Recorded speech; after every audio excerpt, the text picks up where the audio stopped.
ভগৱানে দীৰ্ঘায়ু কৰক আজমল ডাঙৰীয়া। আৰু তেখেতেও যাতে ভগৱানে সদায় তেখেতক যাতে জীয়াই ৰাখক। আজি বহি থকা আসনখনতকৈ ওপৰৰ আসন পাবলৈ ভগৱানে শক্তি দিয়ক।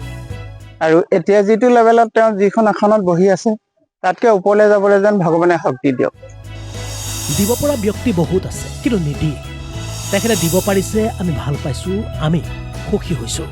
আৰু তেখেতক সুমতি দিয়ক তেনেকুৱা ব্যক্তি বহুত আছে দিব পৰা, অথচ সকলোৱে দিব নোৱাৰে। তেখেতেতো বৰ সুন্দৰ ভাল কাম কৰিছে, ভাল পাইছোঁ, সুখী হৈছোঁ আমি।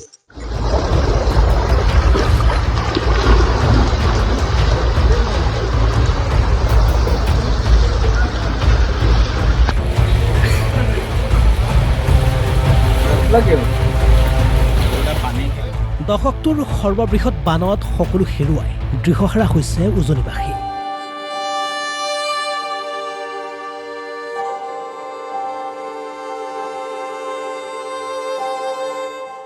হাঁহি মাতেৰে নদন বদন হোৱা ঘৰখন ৰাতিটোৰ ভিতৰতে নোহোৱা হ'ল চিনমুকাম। থকাটো বাদেই সোধকণো নোহোৱা হ'ল পৰিয়ালটোত। কোনোমতে প্ৰাণটো লৈ জীয়াই আছে উজনিবাসী। কি যোৰহাট, কি গোলাঘাট, কি শিৱসাগৰ, সকলোফালে পানী আৰু পানী।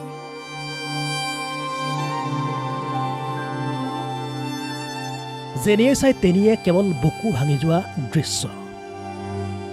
শাওনৰ যি পথাৰত গজিব লাগিছিল আজি ধান, কিন্তু সেই পথাৰত আজি গৰু ছাগলীৰ সৈতে দম বান্ধিছে মানুহৰ মৃতদেহে। আৰু এনে ঘোৰ দুৰ্যোগৰ সময়তে বানত আক্ৰান্ত হোৱা আৰ্তজনৰ কাষত থিয় হ'ল বিধায়ক বদৰুদ্দিন আজমল। কথা দিয়া মতেই প্ৰায় 2 কোটি টকাৰ সাহায্য সামগ্ৰী লৈ বিতৰণ কৰিলে বিভিন্ন স্থানৰ বানাক্ৰান্ত ৰাইজক।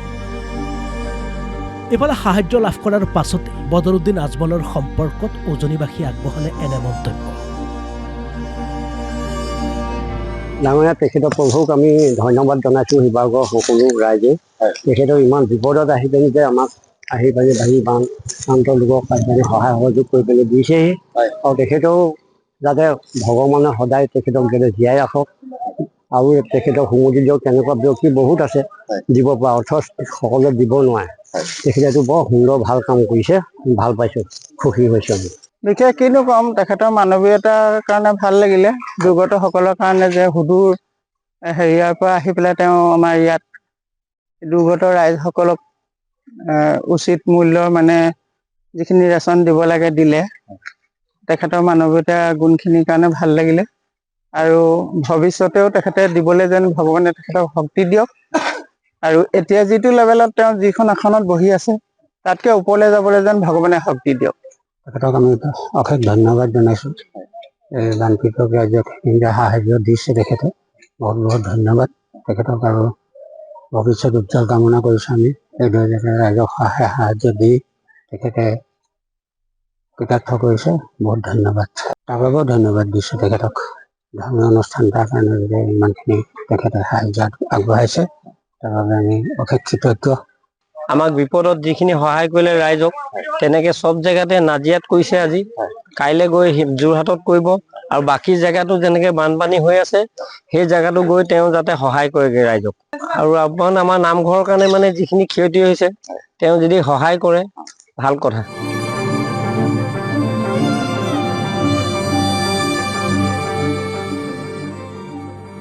শিৱসাগৰৰ পৰা ইৰছাদ উল্লাৰ ৰিপৰ্ট, অসম লাইভ 24।